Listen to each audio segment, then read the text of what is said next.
Well, something definitely changed. Now we have 60 milliamps, which is still too high.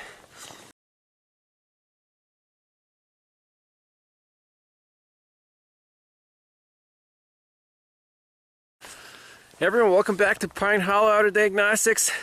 It's cold out. It's like 20 degrees Fahrenheit, about -6°C. And what are we doing out here? We're doing a parasitic draw test on this 2004 Nissan Titan. It's been sitting here for a couple days now. It's well chilled. And right here we have an ammeter connected in series on the negative battery post. And we have 0.09 amps. That's 90 milliamps parasitic draw. Now, it's not a huge draw, but that's enough to drain your battery down in about, let's say, under a week.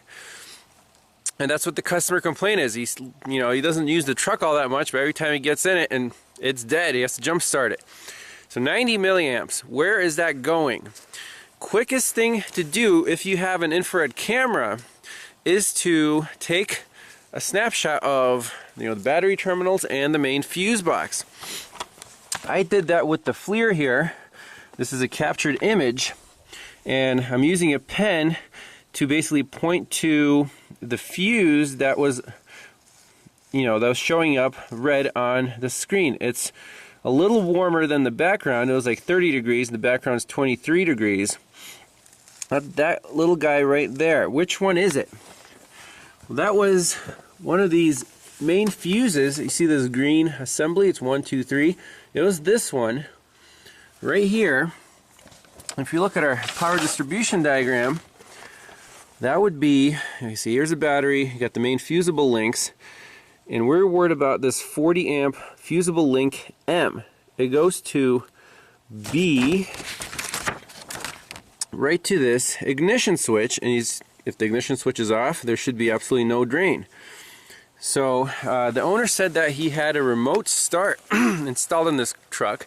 It's been working for years, and recently it stopped working and something happened. He said the battery started dying, so I'm kind of suspicious of the aftermarket remote start system. But let's verify that this fuse is indeed the draw. What we can do is pop it out and see if our ammeter goes to 0. So let me see if I can pop that fuse out there, and we'll see our current. Well, something definitely changed. Now we have 60 milliamps, which is still too high. If we reconnect just the main fusible link with the fuse jumper wire, we go up to 180 milliamps. So I think the next thing to do is go under the dash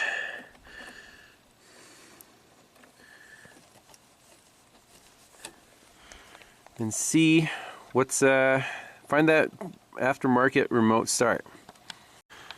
Alright, back to the Nissan Titan. I disconnected the remote start stuff that was attached to this green wire by the ignition switch. Is basically a box with a whole bunch of connectors. Disconnected everything, and our current draw dropped to 65 milliamps. Remember, it was about 90 milliamps before, so that was about 30 milliamps. So we're on the right track, but there's something else causing a 60 milliamp draw. Now, what's normal? Obviously, 0 is ideal. If it's above 30 milliamps on a newer car, that's when you start getting worried. 30 milliamps will draw your battery down in about 2 to 3 weeks. So if you drive your car at least once a week, that shouldn't be a big problem. 60 milliamps will draw your battery down in about a week. So this is still, the customer concern will not go away if we disconnect the remote start. We still have an issue.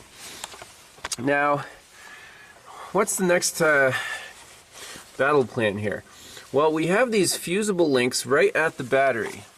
So we have 1, 2, 3, 4 links right in here. This C or B, C, D, and E.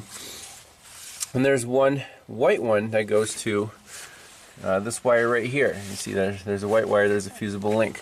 So what we could do is disconnect these one by one and keep watching our draw. Okay, so you see the reading there. First thing I'm going to do is disconnect this one. See if our reading goes away. Okay, very interesting. About 15 milliamps. Kind of got lucky there.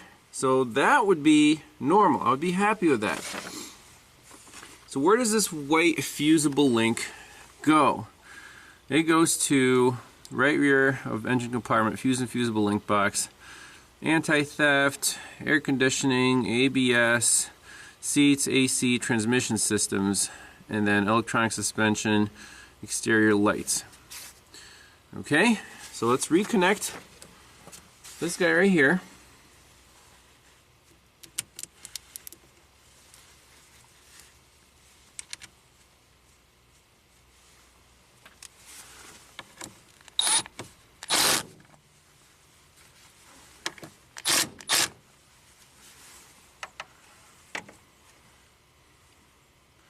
So down to 90 milliamps, so stuff is either waking up or going to sleep. So we'll let that stabilize for a little bit. And then we need to figure out which one of these fuses is responsible for the bigger draw. Now, at least we narrowed it down that far. And let me get a diagram of where these fuses are. We'll go from there. Okay, so now I have the ammeter connected from the positive lug to this white fusible link. So I'm going to unscrew it and we'll see how much current is on here.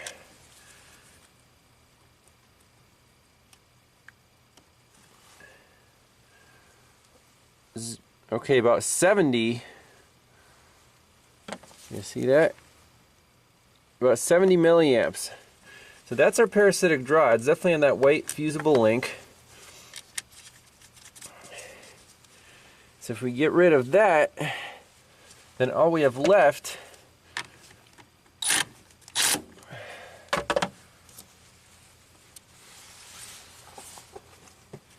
is our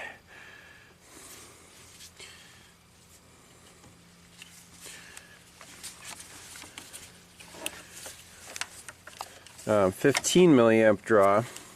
So again, let's do this.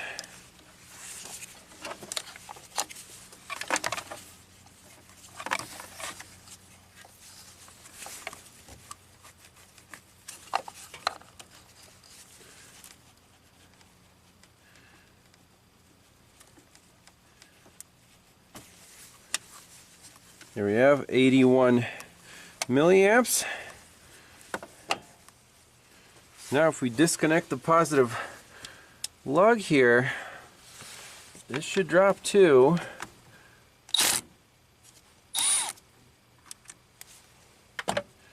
what's 81 minus 60? About 15 milliamps. Okay?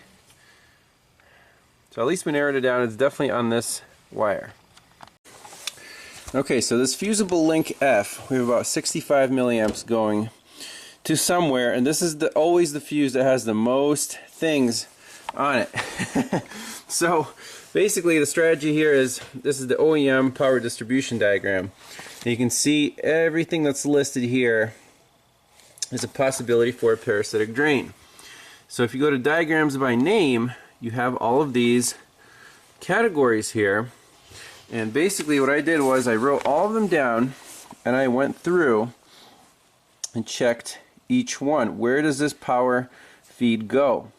Well, it goes, the main one goes to the BCM, so anything that's like windows, wipers, security, that's all the BCM, that's all one wire. Now two other variables here, or two other modules, is the pedals themselves have this power, you know, forward and back feature. There's a pedal control unit, AP, and then the auto memory seats, SE. So if we go to AP, adjustable pedal system, there it is. There's our 50 amp F fusible link, and circuit breaker, pedal adjusting control unit. Pretty simple device. So we can find this, we can unplug it. I already unplugged the BCM. The drain did not change, so that narrows it down to either the pedal control unit or this auto memory seat unit, which is pretty cool. So we're down to two modules here. Let's go to SE seats. There's our fusible link, circuit breaker, automatic drive positioner control unit, white and black wire, pin 39. So we have to find this control unit. I think it's under the driver's seat. Unplug them one by one and see if the draw goes away. Now looking at the seats diagram, so this does have power memory seats. There's a seat switch, and basically this system is all tied together. There's the pedal adjusting motor.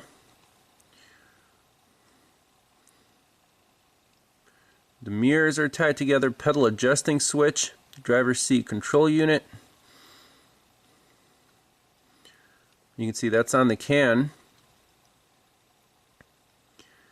Very interesting. So it looks like we're just worried about this auto memory seat unit, which, let's see here, automatic drive positioner control unit.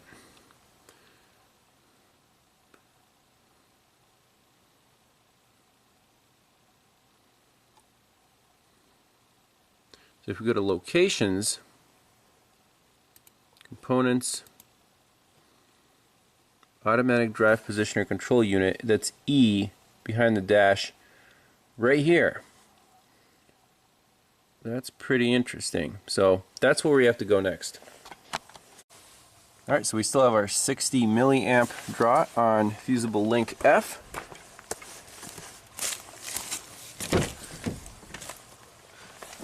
The controller is this white box right here, so let me unplug that connector and see what happens. Okay, connector is unplugged. There's the white and blue wire. Let's see what our draw went to. See if it changed. It's still 60 milliamps, so we're down to the driver's positioning P2 and P3. I think that's this guy under here. Let's double check in the diagram.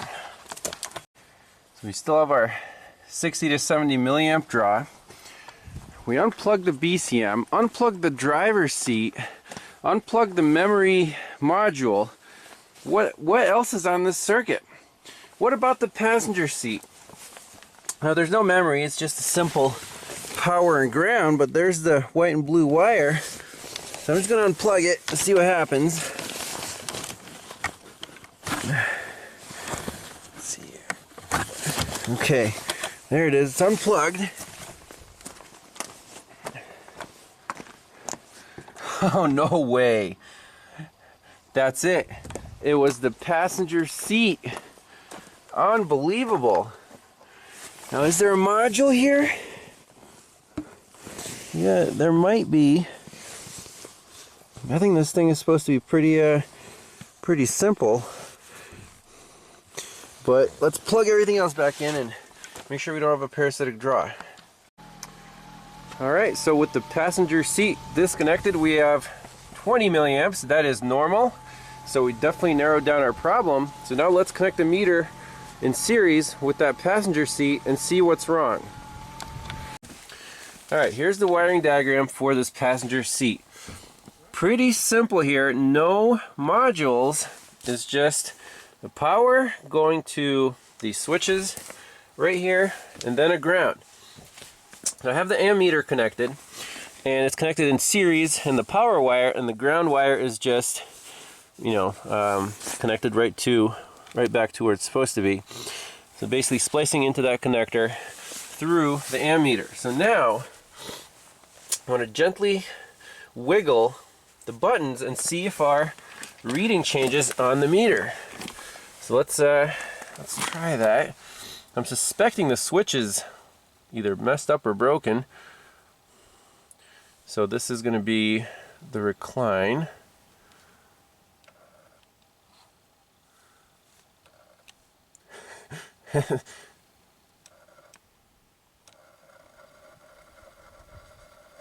Man, that's really not doing too much there. Let's try it forward and back. Look, 0 amps. 0.1, 0.5, 0.6. So basically this switch was just a little bit shifted. We had a really small parasitic draw.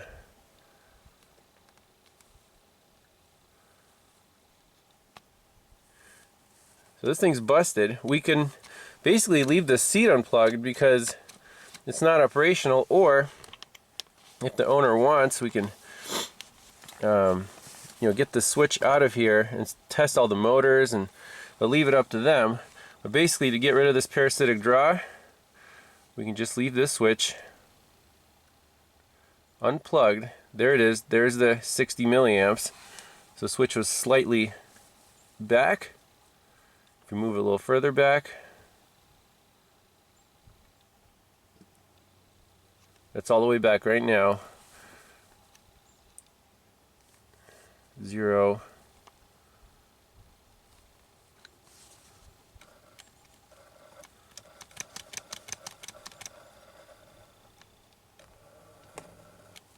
That kind of works. I'm drawing about 2 amps on the reclining portion of it.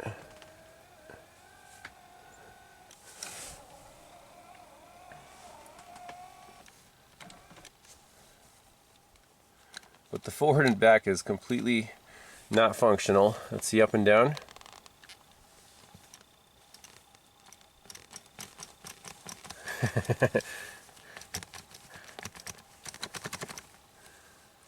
So that's the problem.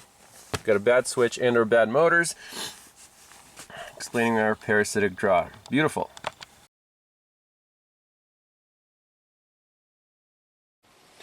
A little bonus footage for the Nissan Titan. The customer requested that I program in 2 new key fobs so he can use his keyless entry.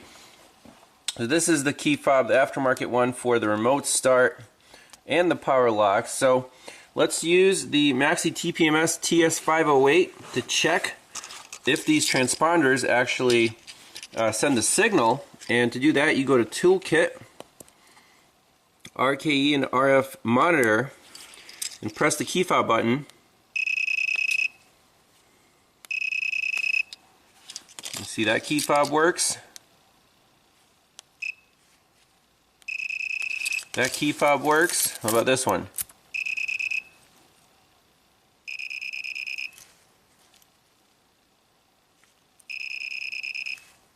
.433 megahertz. This is 315 megahertz. So pretty neat test. With this tool, you can tell what frequency and if your transponder is sending a signal. So let's go ahead and program these with the Launch scanner. So in the BCM menu, we have 3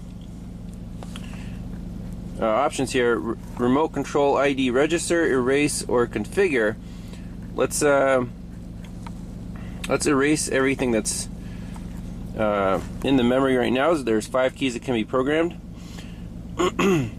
You can erase the memory, but the condition is that the memory show you select must be yes. Next, you can press the button to erase memory 1 through 5.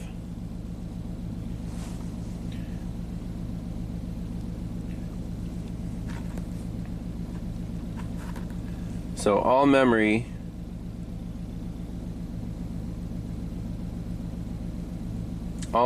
erase completed. Okay, good. Now register. Push the remote controller button and the ID will be registered. So start. Registration completed. Easy as that. Start. Here's the second one. Registration completed. Sweet. Very easy. And to confirm,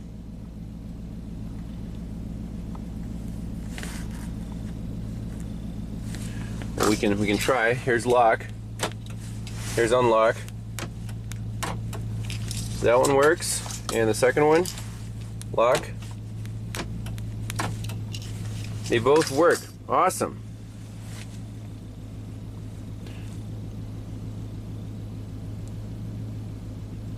So I don't know why these don't say yes or no, but they work. I think that's all we wanted to do here. This truck is done.